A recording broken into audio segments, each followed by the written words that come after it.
Section 38 तक पिछली class में करवा दिया था, है रिवोकेशन ऑफ कंटिन्यूइंग गारंटी, जिसमें हमने ये देखा कि अगर कोई थर्ड पर्सन फर्म के या पार्टनर की गारंटी ले रहा है तो आफ्टर द रिकॉन्स्टिट्यूशन वो गारंटी अपने आप हट जाती है। अगर वो फिर भी कंटिन्यू रखना चाहें तो एक नया एग्रीमेंट बनेगा, रिकॉन्स्टिट्यूशन के बाद नया एग्रीमेंट बनेगा और उस एग्रीमेंट में लिखना पड़ेगा कि ये पार्टनर थर्ड पार्टी जो है, पहले जो गारंटर था अभी भी गारंटी लेगा। अगर नहीं लिखा तो माना जाएगा कि जो आफ्टर रिकॉन्स्टिट्यूशन वो गारंटर हट गया है, वो गारंटी ही ख़त्म हो गई है। यहाँ तक था सेक्शन 38। अभी बात करेंगे सेक्शन 39 की। Section 39 dissolution of firm. Dissolution of firm. Copy बन रहे हैं ना धीरे धीरे। अरे वो फोटो नहीं खींची थी ना वो दिन, आप वीडियो लूँगा तो। डिसोल्यूशन ऑफ फर्म, फर्म का डिसोल्यूशन का मतलब होता है फर्म को ख़त्म करना, डिसॉल्व करना, है ना।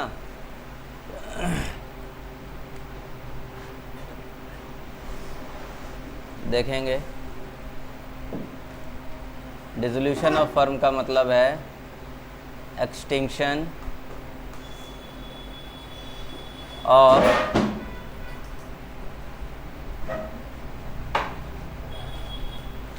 relationship among all the partners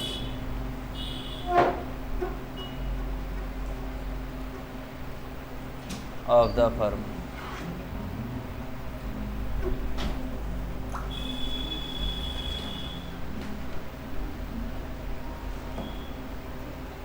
सारे पार्टनर्स के बीच में जो एक रिलेशनशिप था, अपना पार्टनरशिप वाला रिलेशन था, उसे एक्सटिंक्ट कर दिया जा रहा है। एक्सटिंक्ट का मतलब ख़त्म कर दिया जा रहा है।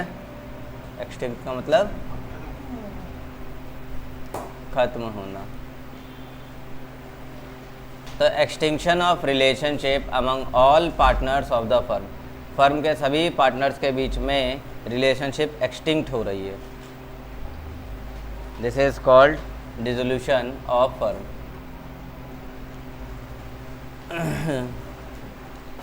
एक छोटी सी एक बात है, इसमें ध्यान रखना है, वो देख लेते हैं ज़रा एक बार, तब आगे बढ़ेंगे इसमें।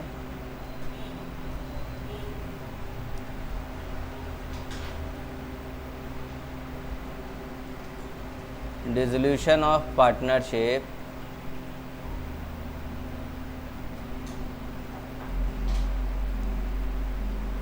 refers to extinction of relationship among few partners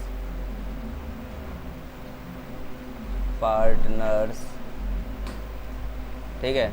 dissolution of partnership का मतलब कुछ पार्टनरों के बीच में रिलेशनशिप का ख़त्म हो जाना। डिसोल्यूशन ऑफ पार्टनरशिप वर्ड इस्तेमाल कर रहा हूँ यहाँ, डिसोल्यूशन ऑफ फर्म नहीं बोल रहा मैं, यही बात ध्यान रखना है। यहाँ डिसोल्यूशन ऑफ पार्टनरशिप की बात कर रहा हूँ मैं। डिसोल्यूशन ऑफ पार्टनरशिप का मतलब है पार्टनर्स के बीच में, कुछ पार्टनरों के बीच में आपस में रिलेशनशिप ख़त्म हो जाना। और वहीं डिसोल्यूशन ऑफ फर्म का मतलब कि पार्टनर कि सारे पार्टनरों के बीच में रिलेशन ख़त्म हो जाना, ऑल पार्टनर्स, है ना। बात समझ में आ रहा है। डिसोल्यूशन ऑफ पार्टनरशिप का मतलब रिलेशनशिप ख़त्म हो जाना बिटवीन फ्यू पार्टनर्स, और डिसोल्यूशन ऑफ फर्म का मतलब है पार्टनरशिप ख़त्म हो जाना बिटवीन द ऑल पार्टनर्स। तो यहाँ मैंने तुम्हें क्या बताया कि डिसोल्यूशन ऑफ फर्म का मतलब सारे पार्टनर डिसॉल्व हो रहे हैं, मतलब सारे पार्टनरों के बीच में रिलेशनशिप ख़त्म हो रहा है। और डिसोल्यूशन ऑफ पार्टनरशिप का मतलब है कुछ पार्टनर्स के बीच में रिलेशनशिप ख़त्म हो रहा है। डिफरेंस समझ में आ रहा है ना। In such case partners may continue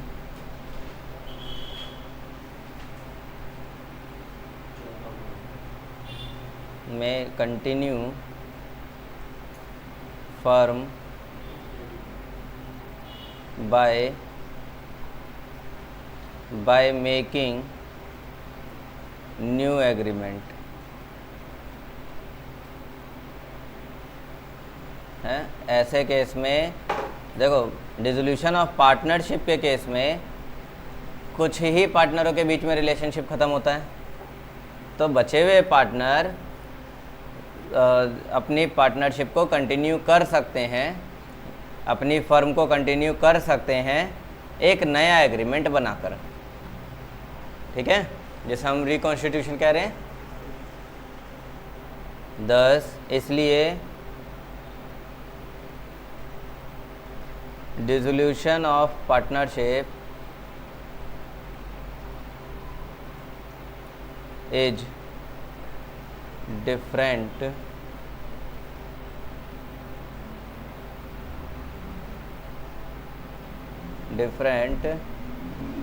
from dissolution of firm. तो आइंदा से कोई तुम्हें डिसोल्यूशन ऑफ फर्म और डिसोल्यूशन ऑफ पार्टनरशिप बोले तो तुम डिफरेंस समझा सकते हो उसे। बढ़े आगे। चलिए अब हम ये देखते हैं कि कोई भी फर्म डिजॉल्व होना चाहे, अगर है कोई फर्म डिजॉल्व होना चाहे तो कैसे हो सकती है। तो तरीके हैं। तो पहला तरीका कि विदाउट द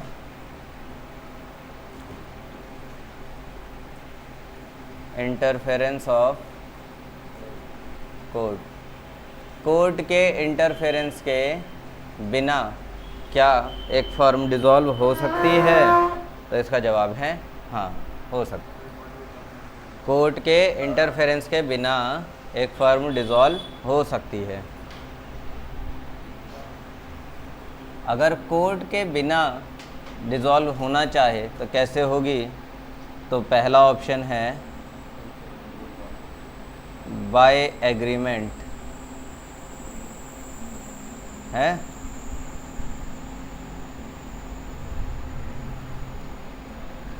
दूसरा ऑप्शन है, एक तो एग्रीमेंट से, यानी एग्रीमेंट बना ले पार्टनर लोग, एग्रीमेंट बना के फर्म डिसॉल्व कर रहे हैं। कल को कोई पार्टनर ये नहीं कहेगा ना कि भाई मुझसे पूछा नहीं था। समझ रहे हो, ये भी ज़रूरी है। 4-5 पार्टनर हैं और जो भी है जैसा भी डिसीजन लिया, लेकिन बिना एग्रीमेंट के ही डिसॉल्व कर दिया। तो कोई एक पार्टनर उठ के आएगा, कहेगा तुमने मुझसे पूछा नहीं, मेरे दिखाओ प्रूफ कि मैंने तुम्हें बोला है कि पार्टनरशिप डिसॉल्व करनी है। होगा ना ये? इसलिए एग्रीमेंट करके सारे पार्टनर का कंसेंट लेके और तब डिसॉल्व करे रहे, कोई दिक्कत नहीं। दूसरा तरीका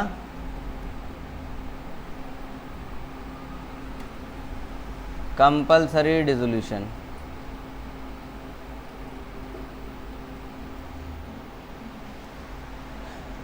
कंपल्सरी डिसोल्यूशन। अब ये कंपल्सरी डिसोल्यूशन मतलब क्या है कि अब कुछ ऐसी बातें हो गई हैं जो कि फर्म डिसॉल्व होना ही है एज़ पर द लॉ। ठीक है। अच्छा, एक चीज़ और बताना भूल गया, एग्रीमेंट वाला ये है सेक्शन 40।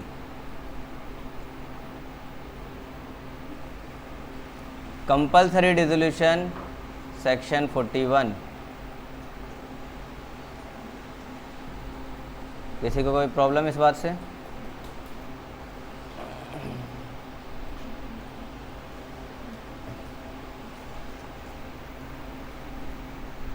ठीक है, अब आगे की बात। कंपल्सरी डिसोल्यूशन कैसे होगा? तो all but one partner is declared insolvent. ये लाइन थोड़ा सा पेचीदा है। ऑल बट वन पार्टनर है, one partner is declared insolvent. इसका मतलब क्या हुआ? इसका मतलब है कि सारे पार्टनर्स डिसॉल्व हो गए एक को छोड़कर, हैं। All but one partner is declared insolvent. इस लाइन का मतलब हुआ सारे पार्टनर इंसॉल्वेंट हो गए हैं एक को छोड़कर। पार्टनर डिसॉल्व हो गया ना। हाँ, डिसॉल्व नहीं, इंसॉल्वेंट, एक को छोड़कर। जितने पार्टनर हैं 2 3 5 7 10 जितने पार्टनर हैं सारे ही इंसॉल्वेंट हो गए हैं एक को छोड़कर। तो अगर एक को छोड़ दिया बाकी सारे इंसॉल्वेंट हो गए तो इंसॉल्वेंट पार्टनर तो अब पार्टनरशिप चला ही नहीं सकते ना। इंसॉल्वेंट पार्टनर्स अब तो वो कुछ भी नहीं कर सकते, डील कर ही नहीं सकते कहीं, तो अब उन्हें पार्टनरशिप से हटना ही पड़ेगा। एक सॉल्वेंट था, बाकी के सारे इंसॉल्वेंट हो गए, तो सारों को हटा दिया, एक सॉल्वेंट बचा हुआ, एक अकेला पार्टनरशिप चलाएगा? नहीं चलाएगा, तो ये कंपलसरी डिसोल्यूशन हो गया। आगे बात समझ में? चलो आगे बढ़े।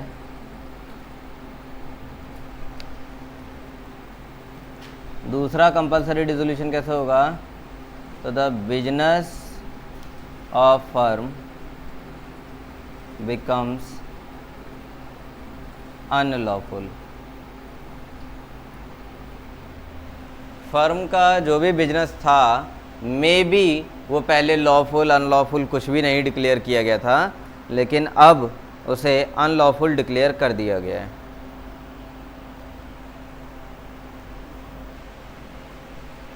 हाँ, तो ये हमारे कंपलसरी डिसोल्यूशन हो गए, कोई शक? अच्छा, इसके बाद देखते हैं इसी में C point,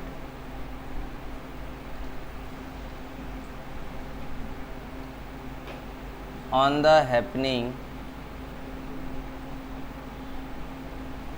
of certain contingencies.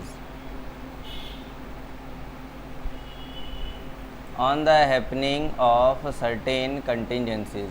Contingency का मतलब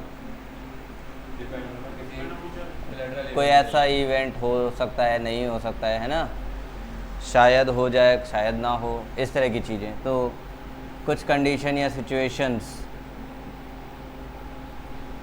हैं, इनके होने ना होने के कारण भी कई बार फर्म डिसॉल्व हो जाती है, which is our section 42।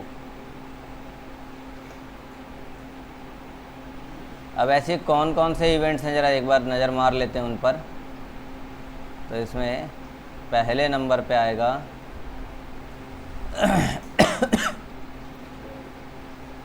On the expiry of the time period of partnership.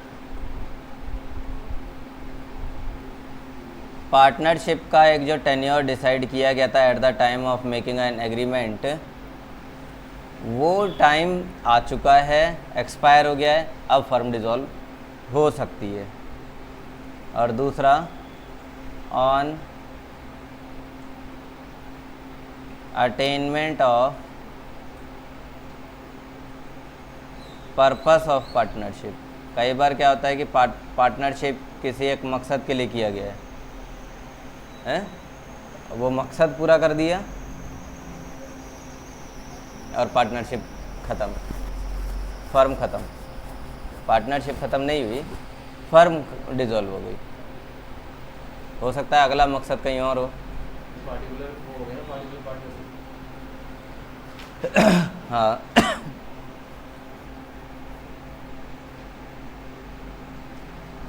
तीसरा on the death of a partner. कई बार तो ये भी डिसाइड किया जाता है कि भाई एक पार्टनर अगर मर गया है तो अब फर्म बंद कर दिया जाए। क्यों? क्योंकि काम उस तरह से अब नहीं हो पाएगा जैसा हम चाह रहे थे। एक पार्टनर ख़त्म हो गया, उस वही बटके चल रहे थे ना हम, तो अब एक पार्टनर रहा ही नहीं तो उसका कमी महसूस होगी और फर्म को नुकसान होगा। इससे बढ़िया है डिजॉल्व कर दो। अगला है on the insolvency of a partner. एक पार्टनर अगर इंसॉल्वेंट हो गया है तब भी हम इसे डिजॉल्व कर सकते हैं। यह ऑप्शंस हैं, ऐसा नहीं है कि एकदम कंपलसरी बंद करना ही करना है। इन सिचुएशंस पे फर्म क्लोज किया जा सकता है ना? कोई दिक्कत तो नहीं? ठीक है। हर केस में कुछ बातें आएंगी, है ना? तो एक नोट लिख लेते हैं।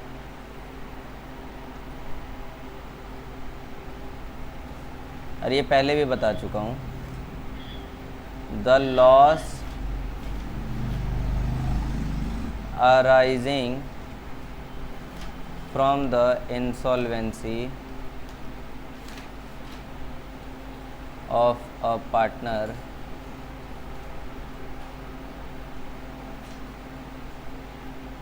is to be brought by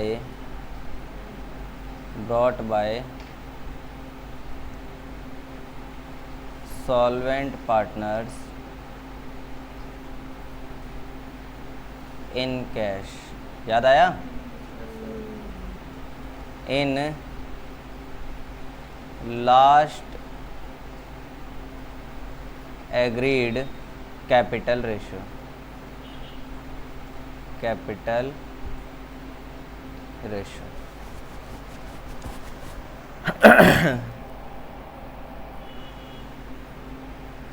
ठीक है ना?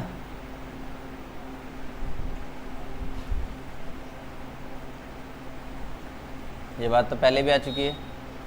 इंसॉल्वेंसी वाले में एक केस ले आओ था। क्या था केस? क्या था वो? इंसॉल्वेंसी का केस एक बताया था। क्या था वो केस?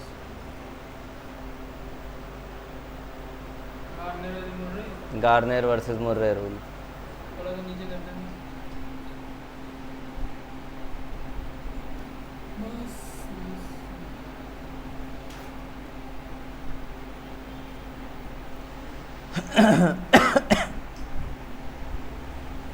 कोई दिक्कत तो नहीं? तो ये है। इसके आगे बढ़ते हैं।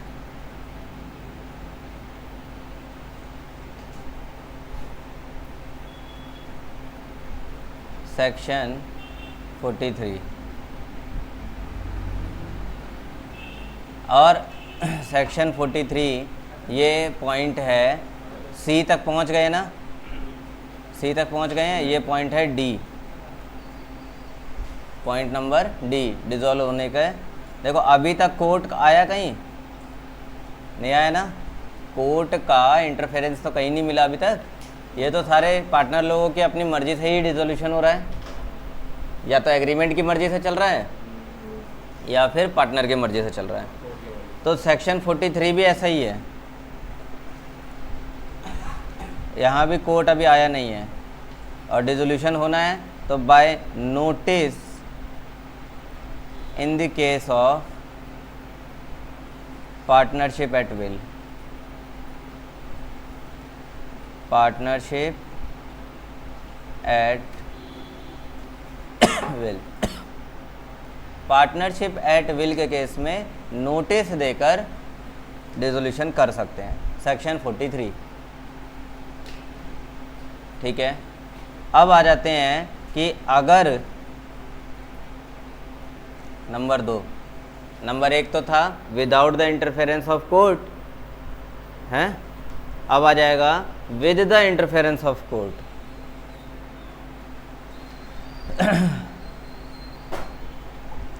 विद द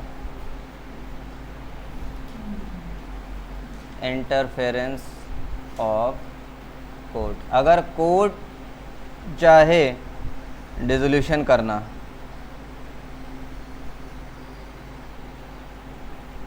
है डिसोल्यूशन ऑफ फर्म कोर्ट अगर चाहती है तो कैसे कर सकते हैं?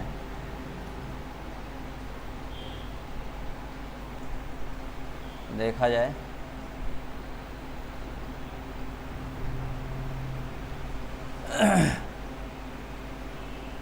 ये पहले एक बार देख लेना, उसके बाद बना लेना।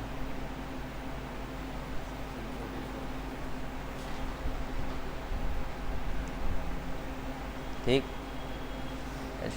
इसका सेक्शन लिखो, सेक्शन इसका है 44। अच्छा, अब फर्म कोर्ट जो है वो डिज़ोल्व करना चाहती है फर्म को, तो कैसे करें? तो कई तरीके हैं। एक है इनसैनिटी, दूसरा है इंसॉल्वेंसी,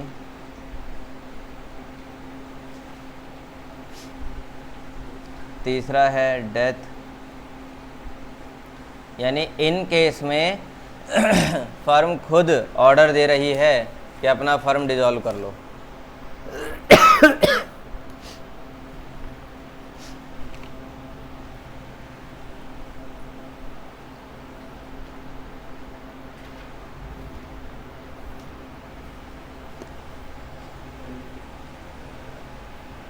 अगला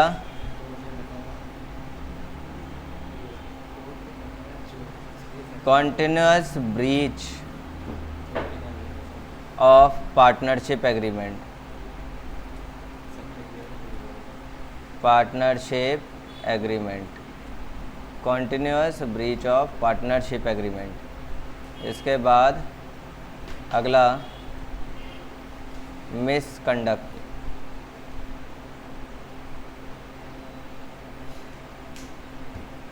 मिसकंडक्ट। अगली बात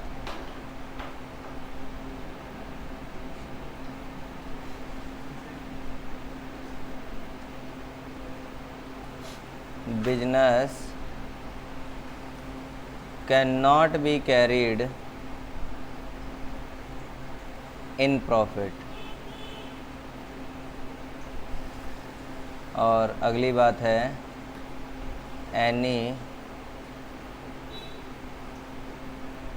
any ground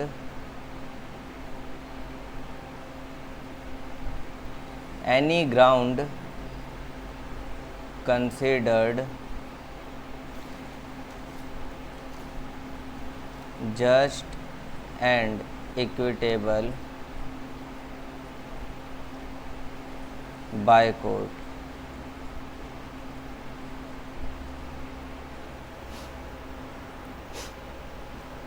इन केस में कोर्ट ऑर्डर दे सकता है फर्म बंद करो। ठीक है, बस हल्का फुल्का एक नज़र मार लेते हैं। नाम वैसे तो सबके बारे में तुम्हें पता ही है ना, फिर भी एक बार देख लेते हैं।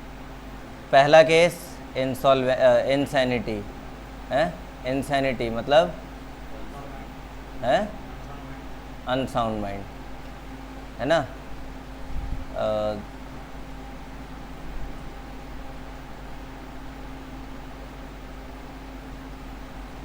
अनसाउंड माइंड, पागलपन।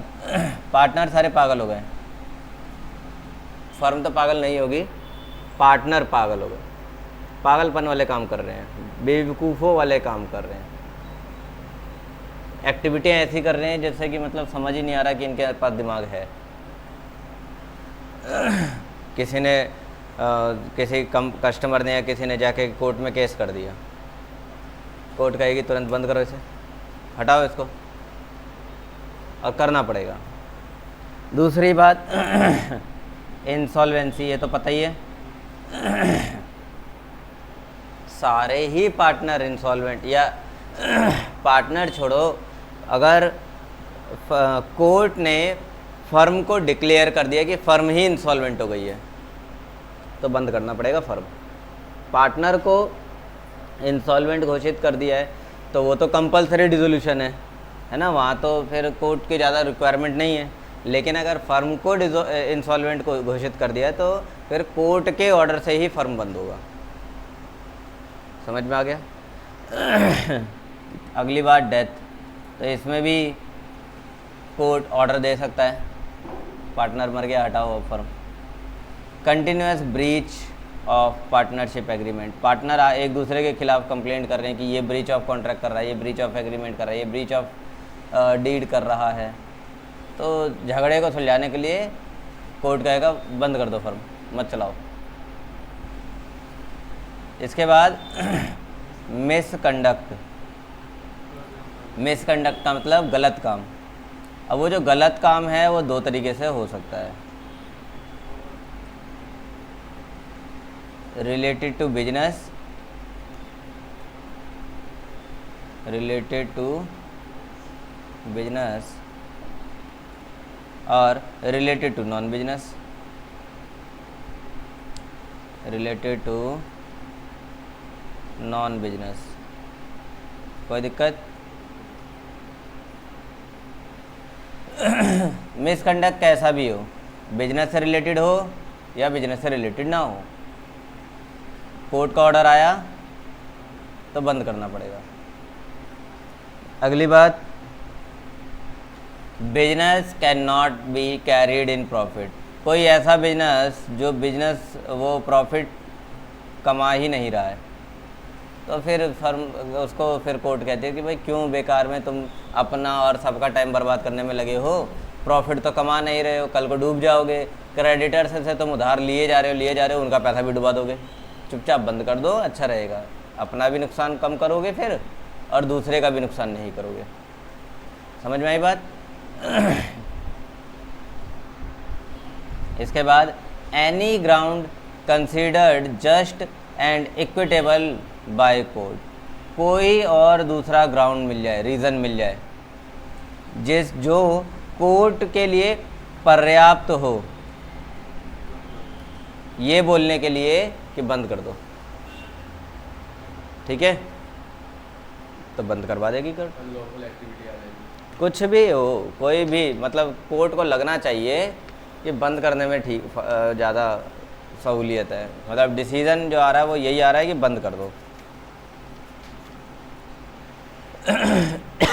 तो बंद कर देंगे। क्लियर?